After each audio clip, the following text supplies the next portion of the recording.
Due to the themes of this podcast, listener discretion is advised. Lock your doors, close the blinds, change your passwords. This is Secrets and Spies.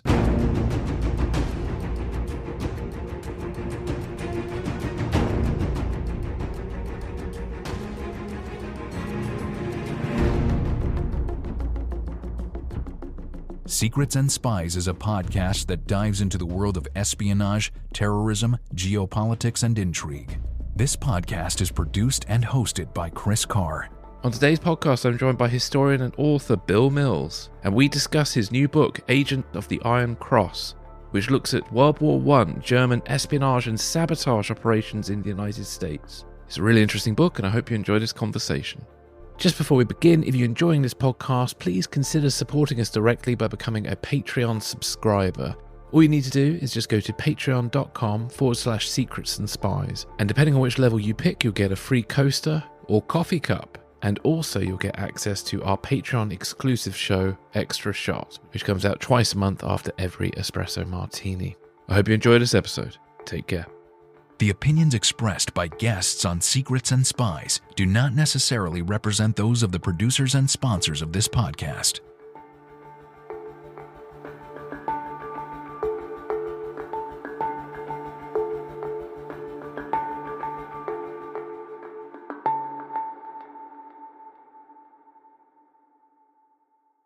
Bill, welcome to the podcast. Thank you, Chris. Great to be here. It's great to have you on. For the benefit of the audience, please could you just tell us a little bit about yourself? Sure. I have a BA in history, and my particular expertise is First World War espionage and covert operations of the early 20th century. I've been fascinated by this topic for decades, and years ago, after reading everything that was available in terms of popular books on it, Yeah. I started going to period books. Then to learn more, I started actually collecting original documents and photographs from the period, just again to learn more. And I became kind of fascinated by some of the lesser known incidents that occurred during World War I covert operations. And I started writing my own books on it. And I've now published 4 books on mostly on World War I espionage. Fantastic. Well, we're here to talk about Agents of the Iron Cross, which is your latest book. So I suppose my first question is, how did you sort of find out about this story and go about researching it? Because one thing I noticed with your book, you've got some excellent photos in there that are actually credited to you. So I'm assuming they're part of your personal collection. They are. Yeah. Some of the, a lot of books have talked about, for example, Dr. Shields' incendiary devices and incendiary cigars, have talked about the glass pencil incendiaries. And I was able to obtain original photographs of these. And I believe they're published, in the case of Dr. Shields' incendiaries, probably for the first time ever. Yeah, fantastic. And so how did you kind of go about researching this? Because obviously you've got lots of access to sort of interesting files and things to kind of really get into the detail of this story. Well, this is kind of an unusual story. It's one of the Witzke mission of 1918 is one of the lesser known incidents of World War I history. Several books and a few monographs have touched upon it. The first one I was aware of was written by a British spy master during World War I. His name was Captain Henry Landau, and he published a book called The Enemy Within that had a few pages on it, and it really increased my interest in it. But the big thing in terms of writing a book like this is getting enough detailed research material that you really can write a book in detail about it. Yeah. And one of the fortunate things about the Witzke mission of 1918 is Lothar Witzke and his superior, Kurt Janke, were both involved, as I'm sure we'll talk about in a few minutes, the Black Tom sabotage in New York Harbor during World War I. And that was after World War I, the U.S. government and the German government formed something that was called the Mixed Claims Commission to settle damages that had occurred primarily when America was a neutral before we entered World War I. And 2 of the biggest cases were the case of the sabotage of Black Tom Island, and also the Kingsland, New Jersey artillery manufacturing plant that was making artillery for the Russians. It caused millions and millions of dollars worth of damages, and those were adjudicated by this commission for almost 20 years. And during that, in terms of gathering evidence that they wanted to prove that the British government, the German government had done this sabotage. For example, the full court-martial records of Lothar Witzke are included in the MCC files. Interviews with just about every participant that had been involved in this 1918 mission to the border. So it's really a wealth of material. And I was fortunate enough to go to a used bookshop, and I found a complete set of the claimants exhibits from the claims regarding Black Tom Island, and to get this material so I could write the book. Oh, that's remarkable. Fine. That's brilliant. And then, of course, I still had to go out to libraries and foundations and Mm. archives to get additional material, but the bulk of the material came out of the Mixed Claims Commission files. No, fantastic, fantastic. Well, let's get into it. So, who was Lothar Witzke and Kurt Yankee? Sure. Lothar Witzke was a 19-year-old naval cadet at the outbreak of World War I, and he was assigned to a German cruiser called the Dresden. And after a pretty far-ranging cruise across the Pacific, the Dresden was involved in the Battle of the Falkland Islands, where a squadron commanded by a Commander Sturdee pretty much demolished the Germans' naval squadron at the Falklands. But the Dresden was able to escape, and for months played cat and mouse with British cruisers that were searching for it. And finally, it is sunk off the coast of Chile at a small island called Isla Tierra. Mm. Lothar Witzke was badly injured during this period.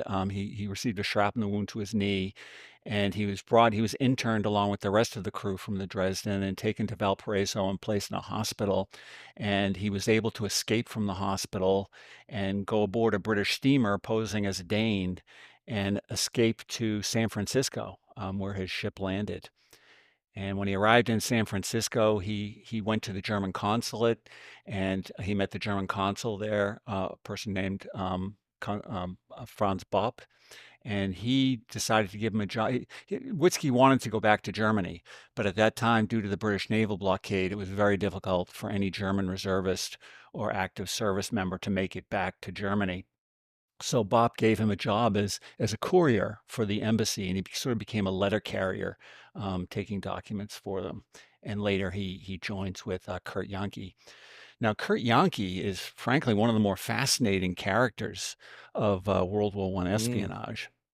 And I was really surprised that more hasn't been written about him. He came to the United States from the province of Posen in Germany in the 1890s. He served in the U.S. Marines for a year, and then he joined the Customs Service, where he learned a lot about smuggling and decided to become a smuggler himself. And he used the lessons to become a smuggler. And one of his cleverest things that he did at that time, a lot of Chinese had emigrated to the United States primarily to work on the railroad and other jobs. And when they died at that time, it was very important for them to be buried with their ancestors in their homeland, to be repatriated back to China.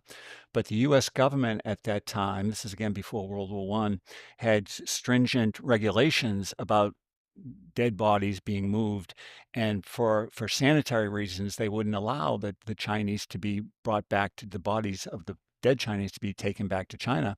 So Kurt Yankee came up with this scheme of creating these zinc cases that he could put the bodies into and then solder shut, and he was able to then smuggle them back to Shanghai and to Hong Kong.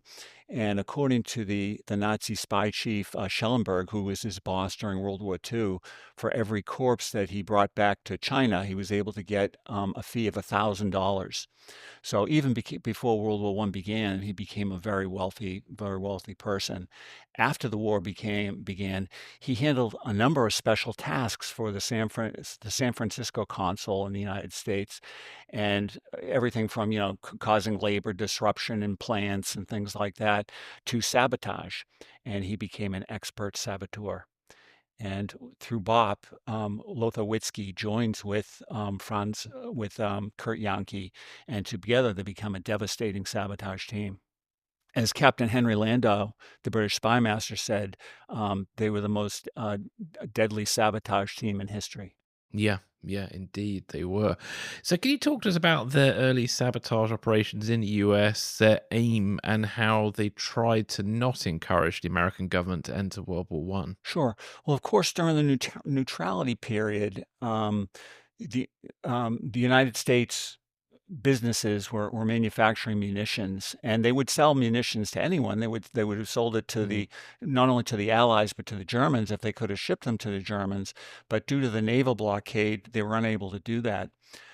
So the strategy of the Germans, the goal was to stop the flow of American munitions to Europe, to France, and to Germany, and to Russia, and to do it in a way that would not bring the United States into the war. Because, I mean, that would be just a disaster for them, is what eventually yeah. happened, due to the amount of manpower that the U.S. could provide to the Allies in Europe. So Yankee and Witzke are involved in sabotage missions across the United States, from the West Coast to the East Coast, and they become a very skilled sabotage team. They don't just sort of say, I'm going to go out and blow up a plant tomorrow. Everything is planned in great detail.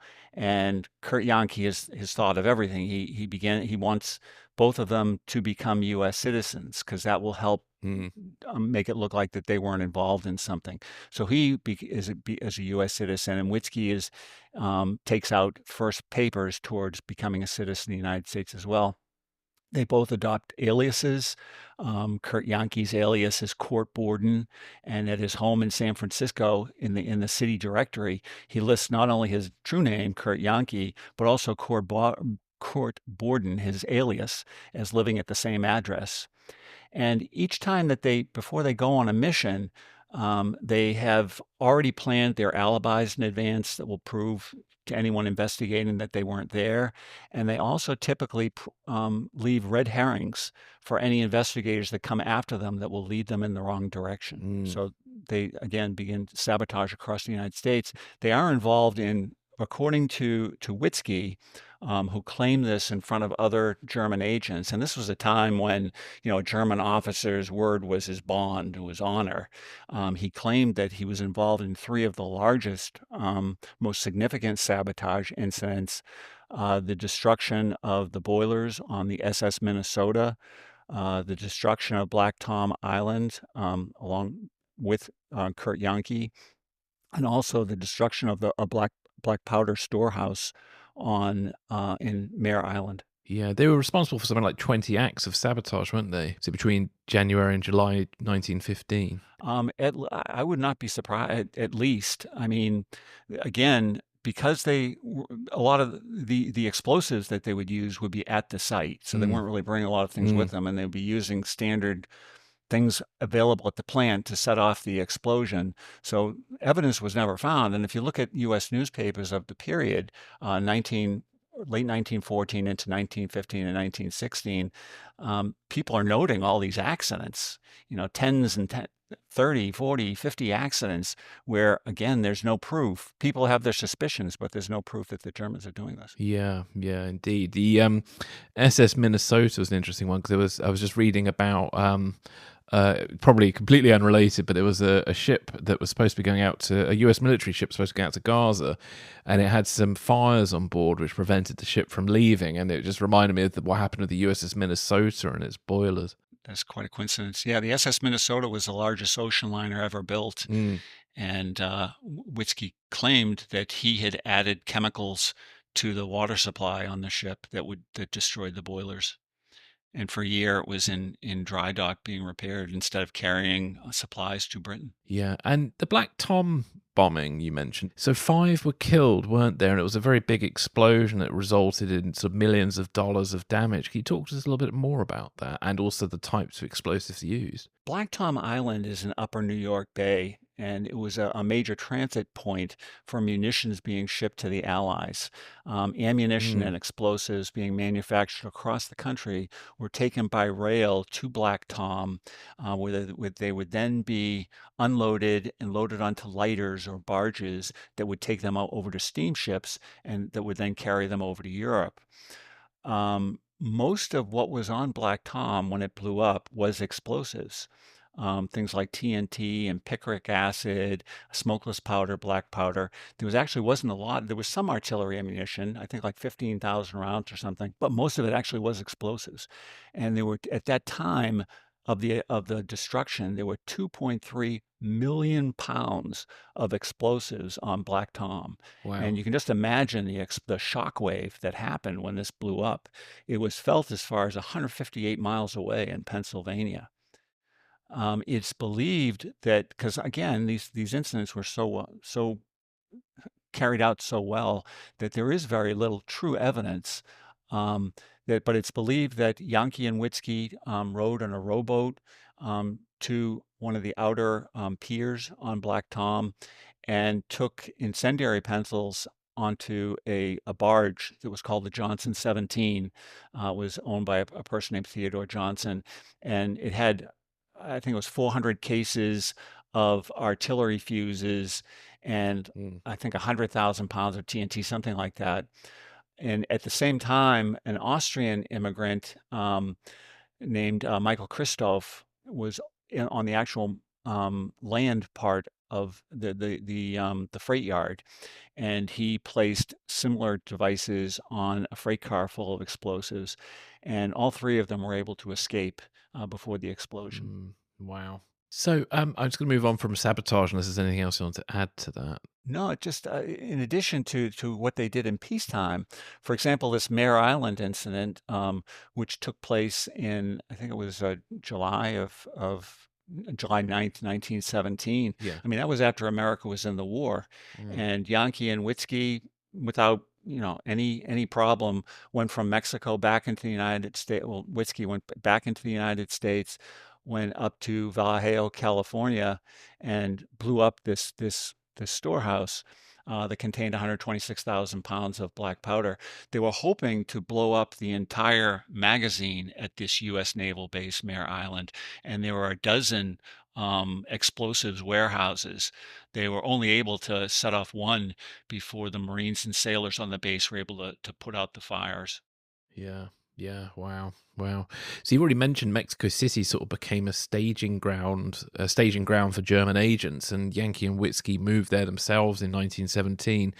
The German government were keen to sort of start a war between the United States and Mexico to keep the US distracted from the war in Europe.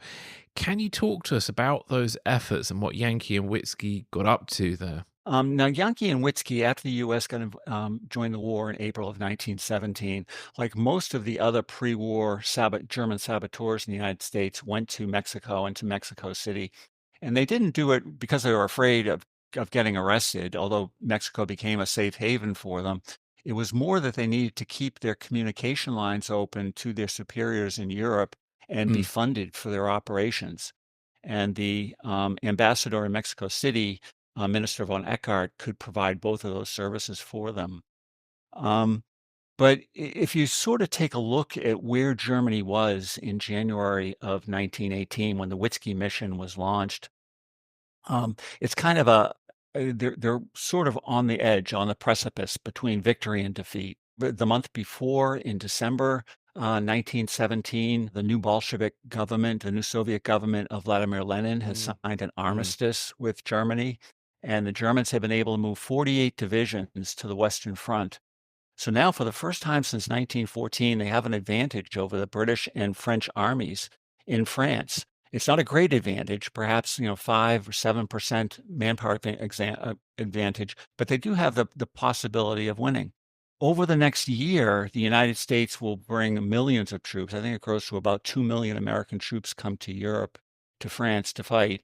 But the bulk of the Americans coming to Europe happens in 1918. And so the Germans and German intelligence are looking for a way to prevent the Americans from going over to Europe. And they have a great example in what happened with Pancho Villa a few years before. In March of 1916, for reasons which still haven't been explained adequately, Pancho Villa attacks a city in Texas, just 3 miles over the border. And it's actually the home of the U.S. 13th Cavalry. and they get beaten off, and I think it's 400 or 500 of Pancho Villa's cavalrymen get driven back into Mexico. But as a result of the raid, and this is a place called Columbus, New Mexico. It's a very small town. As a result of the raid on Columbus, New Mexico, the United States sent an expeditionary force of 6,600 men into Mexico that eventually grew to 10,000. At that time, it was probably most of the ready servicemen in the Army in the U.S. were sent into Mexico. And the United States government moved the entire National Guard to the Mexican border. Now, this is just because of one raid by Pancho Villa that resulted in somewhere between 8 and 19 casualties in the U.S., both citizens and soldiers. So the Germans are looking at this and they're realizing, wow, if we can create an incident along the border with Mexico, this will distract a lot of the American troops from America's attention will be distracted from Europe, and they'll be putting more troops along the border to protect against a possible raid from Mexico than moving them over to Europe. So the Germans' plan in early 1918 was to create the image of an invasion of the United States. It wouldn't really be an invasion, it would be more of an attack. And they were actually setting up training camps in Mexico, in northern Mexico, to train both German reservists and Mexican conscripts for a raid across the border into Arizona and the Southwest. And the Witzke mission of 1918 will be part of this. His job will be to go in first and try to create almost like a terror mission, create disorder and chaos as a prelude to this supposed invasion that will be the distraction and draw American troops away from Europe. Yeah, it's quite a it's kind of a smart technique from the Germans. They're trying to distract the Americans like that. And I was quite interested as well. You mentioned in your book about, and I didn't realize this, so it might be I'm just a poor student of history, but I didn't realize the Germans helped Lenin get into Russia and sort of start the Bolshevik revolution there. Yeah, that's true. They, in addition to like straightforward things like sabotage, they also very cleverly were trying to exploit the socio-political weaknesses of their enemies. Now, in the case of Britain, they tried to create uprisings in Ireland and also in India. In the case of Russia, I mean, their weakness was just the underlying current of revolution that was there. That they could transport Lenin across from Switzerland to Finland to where he could get back into Russia and bring about the revolution that took place. And that was part of what they were doing in terms of the United States.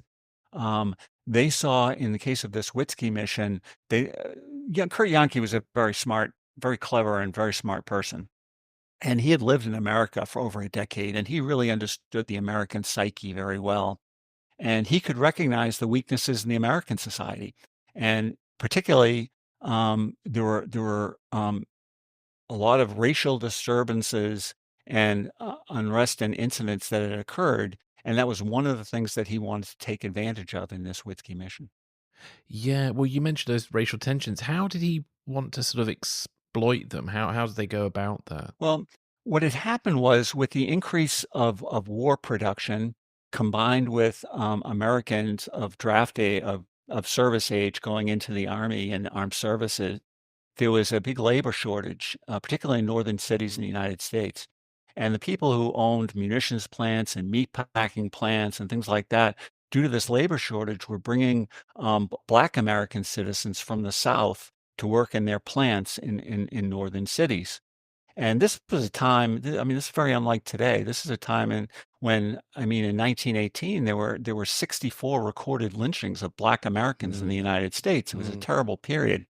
So having lesser paid Black employees competing for jobs and for housing with white employees, in certain cities, it became almost all you needed was a spark to set off serious racial violence.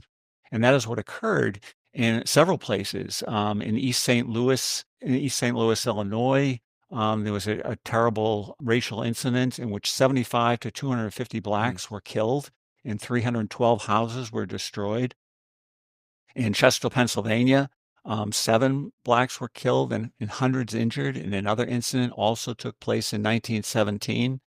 In Houston, Texas, due to incidents being created by the whites in Houston, Texas, there was a mutiny of a unit of the American Army, a black unit. This is a segregated army at the time, in which they, as a result of what had happened to them, they attacked Houston. So Yankee is looking at this and saying, "Wow, we can really use this to disrupt the American war movement. We can cause problems that again is gonna will take away from the troops going over to Europe. They'll be guarding things if all sorts of incidents are happening."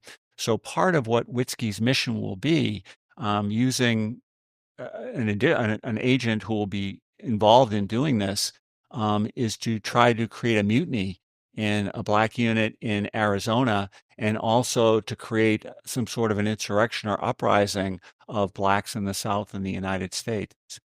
And he had a very involved in terms of what he would be told to do in his terror mission, his orders.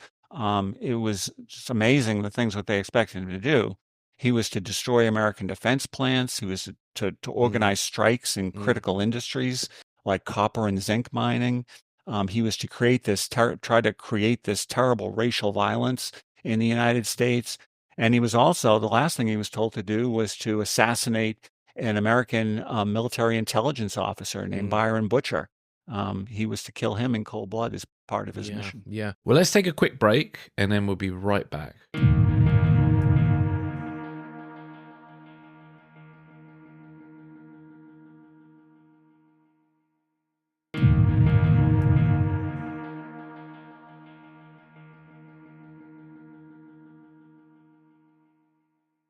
So Witzke was tasked to going to Nogales near the U.S. border in Arizona. Can you talk to us about his mission and his sort of journey from Mexico City to Nogales? Okay, sure.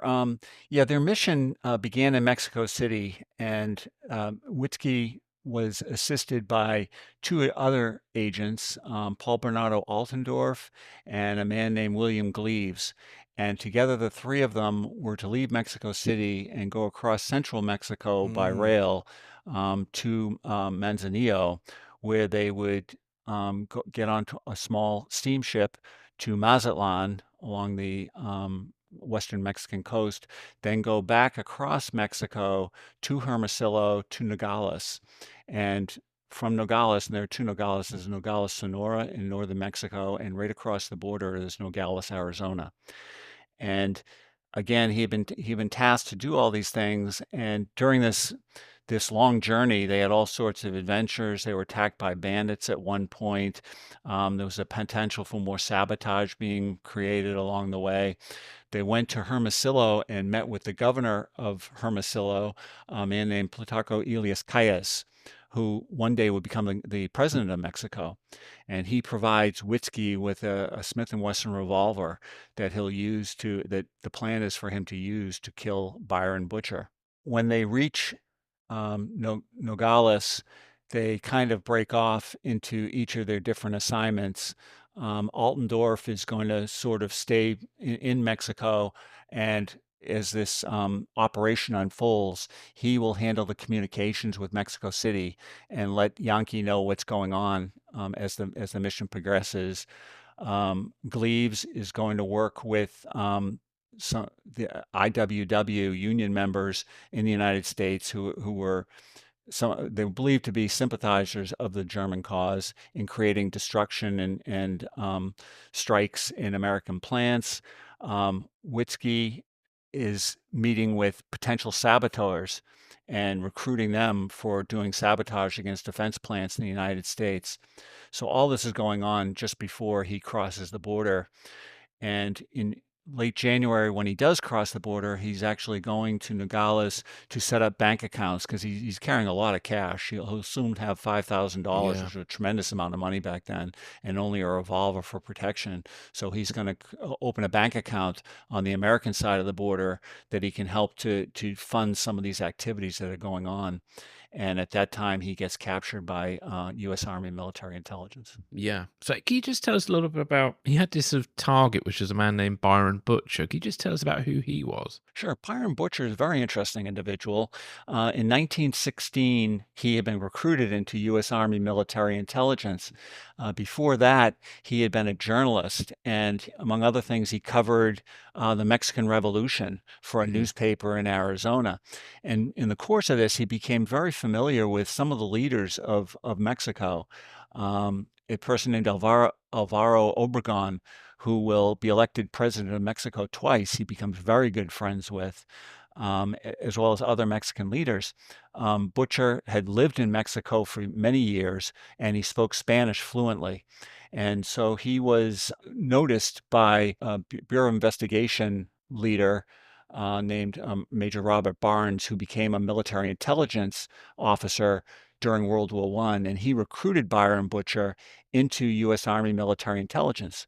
Now, while he was in U.S. Army military intelligence, he was both running operations, covert operations into Mexico for the U.S. Army, and at the same time, he was kind of keeping his job as a reporter and using stories that he would write and that would be published and picked up by news services around the world to attack the Germans and to expose their plans. When they captured someone, they would explain, what the Germans had been up to, and it was sort of like a secondary thing to actually running these operations that he would actually use his journalist capabilities to also disrupt them. And there was a man named William Chapman who sort of threatened Witzke's plan to kill Butcher. Can you just talk to us a little bit about William Chapman? Well, William Edgar Chapman was the U.S. consul in Mazatlan, Mm. and he was a very dedicated, very resourceful member of the U.S. State Department, and he was both engaged in trying to disrupt. They had something at that time that was called the blacklist, which were businesses and individuals in countries like Mexico that U.S. businesses were not allowed to do business with. They were not allowed to trade with. And there was an enemy trading list that prevented an American businessman from doing, or business person from doing business with a German company or a German national in Mexico. So he was enforcing the blacklist, and at the same time, he was disrupting German espionage operations whenever he could. There was a case where there was a person who was planning on going back to the United States as a saboteur, and he was able to expose him and allow him to be picked up by the authorities when he came into the United States. So he is a very supportive person in terms of military intelligence, and a resource for American agents who are coming through Mazatlan to help them disrupt German activities. Yeah, yeah. So can you talk to us a little bit about Witt's arrival at the US-Mexican border and sort of what happened? Because he wasn't successful in his mission in killing Butcher, was he? No, he wasn't. Well, the U.S. Army military intelligence had penetrated the German espionage establishment. They had agents that were watching and reporting on what was going on. So by the time Witzke reaches Nogales, Sonora, to prepare to go across the border into Nogales, Arizona, he's under around-the-clock surveillance. They've actually placed an agent in his hotel and is monitoring his activities around the clock and telling Butcher in Arizona what was going on at each case. So when Witzke finally crosses the border, Butcher had been hoping that he would be able to get him with the documents and evidence in hand, but he is arrested at the bank as he's about to put money into the bank account to use to support the operations. Yeah, yeah. And obviously after his arrest, Butcher sort of crossed the border to Witzke's hotel room to get hold of sort of vital information which was held there. Can you talk to us about what he found? Witzke was not carrying anything that would compromise him when he was in Arizona. He was based on what he had on him and what he was saying, he was no more guilty of being a German agent than anyone else in Nogales, Arizona that day, walking along that street. So Butcher knew that he must have documents, he must have plans for this operation, and they had to be back at his hotel in Mexico. So he and another military intelligence officer went across the border into Mexico, and the description was, after greasing a few palms, they were able to get Witzke's suitcase from his hotel room and go through it. And in addition to clothes and toiletries and things like that, they also found the revolver that Calles had given him for assassinating Butcher, and they also found his coded identification credential and a list of code words that he was going to use while this operation was going on. And obviously, convicting spies is not easy. And he just mentioned when Witzke was arrested, he didn't really have anything on him. So, can you talk to us about sort of his court martial and what evidence was used against him? During the court martial, there were a number of witnesses who explained everything that he'd been doing. They'd been along. Some of them had been engaged in the operation and could say exactly what happened along the way. There were people that Butcher, for example, testifies as to what he saw. The U.S. consul in Nogales testified that what he had witnessed when Witzke crossed the border. But the most damning evidence against him was the coded credentials, and they were deciphered and broken in kind of a brilliant way by American cryptanalysts working for what was called MI8, Yeah. which was the code-breaking branch of military intelligence at the time. Mm. And they decoded the message that said that he was, and he had said that he owned this. They asked him, "Is this yours?" When they first captured him, he said, "Yeah, it is." And after the message, when it was decoded, said that he was a German agent and to support and supply him. And he was to present this to each consul that he went to, and he could draw up to $1,000. They were told to give him up to $1,000 in cash if he asked for it. And Witzke's time in custody, there was a sort of fear that he may attempt to escape. I was wondering if you could talk to us about this sort of period of time. Sure. Witzke was the only German spy who was captured in World War I that was sentenced to death. And he was confined to the cell at Fort Sam Houston in Houston, Texas. And he knew, and his captors knew, that his only chance of escaping being hung would be if he could escape. And he started making several plans to try to escape. Small things were discovered in his cell, notes and things like that he was going to be passing to people on the outside. So he was under pretty close surveillance while he was in his cell. But in August of 1919, even despite this monitoring of his activities, he and several Confederates were able to break out of the prison and escape. So how did Witzke's arrest actually impact German intelligence operations in Mexico and America? German intelligence operations from Mexico under Kurt Yankee continued as the war was winding down in Europe, and there were additional things that he was working on. He had a network of 20 agents throughout the Americas who were continuing to do things. They were had attacks against cattle and horses that were being sent to Britain for use in the war effort. There were sabotage activities that were going on. The Germans on and off again considered sabotaging the Tampico oil fields in Mexico, which was a major source of oil for the German Navy. So these activities continued. Now, Witzke disappeared, and the Germans in Mexico City had no idea what had happened to him until after the war, because even his court-martial was secret, and there was nothing in the newspapers about it. And it wasn't until 1919 that anyone even found out that Witzke had been captured. But Witzke had been Kurt Yankee's closest associate and very talented saboteur and espionage individual. So it would have been a major loss to Kurt Yankee that Witzke had been captured. After all, he was the one that he was sending off on this mission to carry out all this activity. And what ultimately happened to Lothar Witzke? Lothar Witzke, he was returned after his escape. He was returned to his cell, and he was his sentence was commuted by President Wilson in 1920 to life imprisonment and hard labor. And this could have been due to a number of factors. One, that the war had been over for a couple of years, so maybe they thought, well, what is it really going to do to execute this spy 2 years after the war is over? In 1923, he will be released, pardoned by President Coolidge on the understanding that he will never return to the United States, and he's deported from the United States in 1923. When he goes back to Europe, he actually joins with Kurt Yahnke for some months in a private intelligence operation that Kurt Yahnke has organized. Then he joined something called the Black Reichswehr, which was the secret German army that was created in violation of Versailles. And then he joined the Abwehr.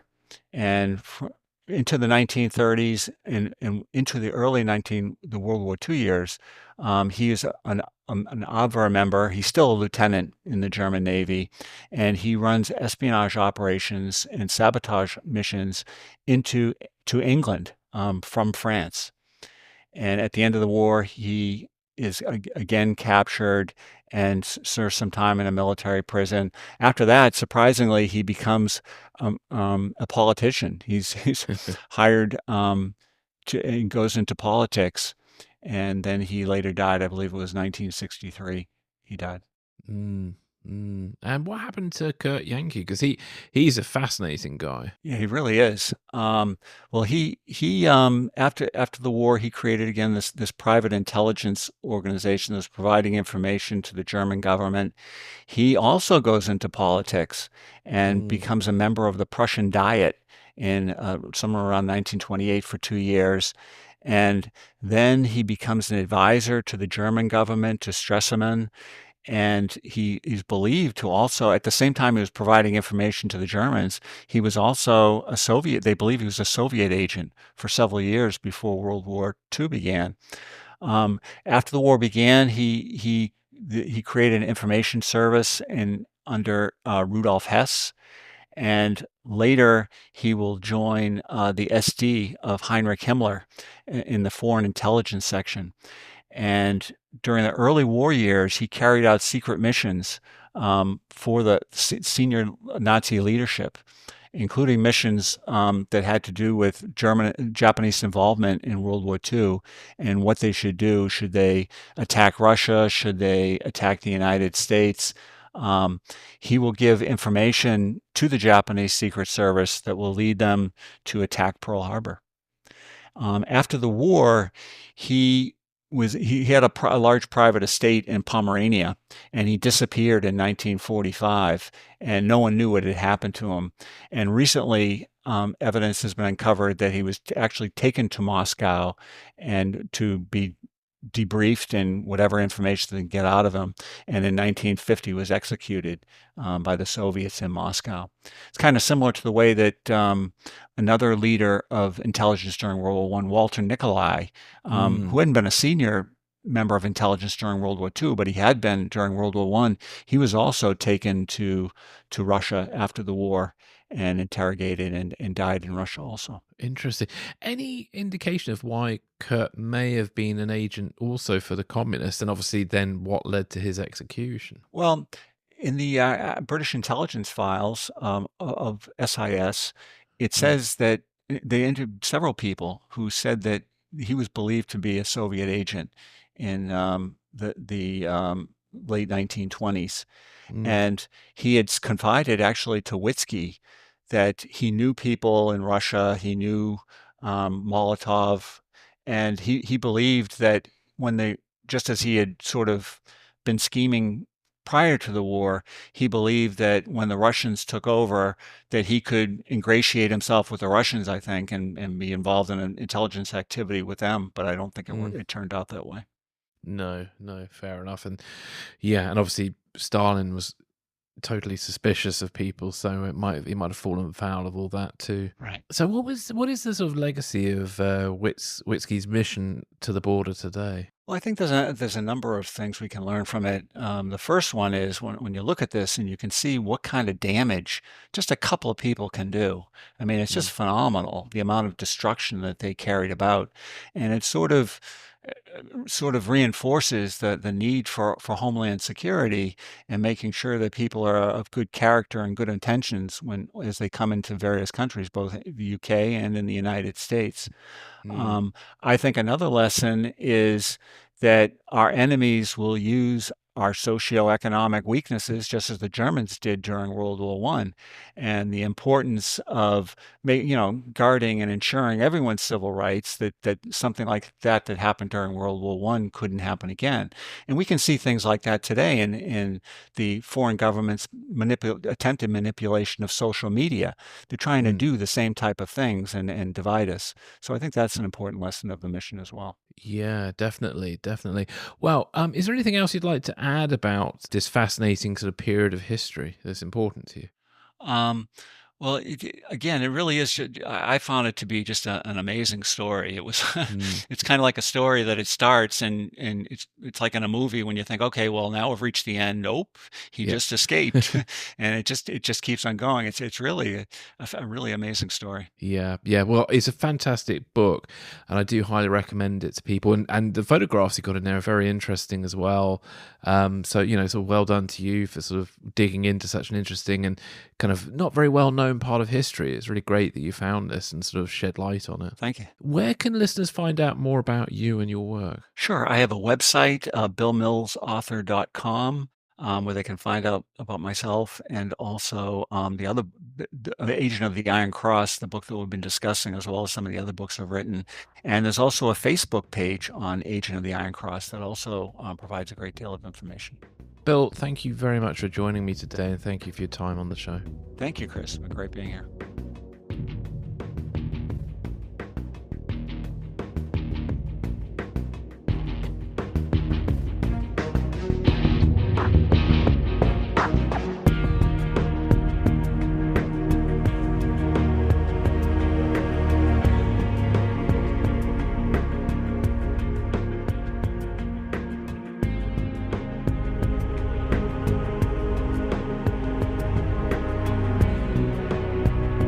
Thanks for listening. This is Secrets and Spies.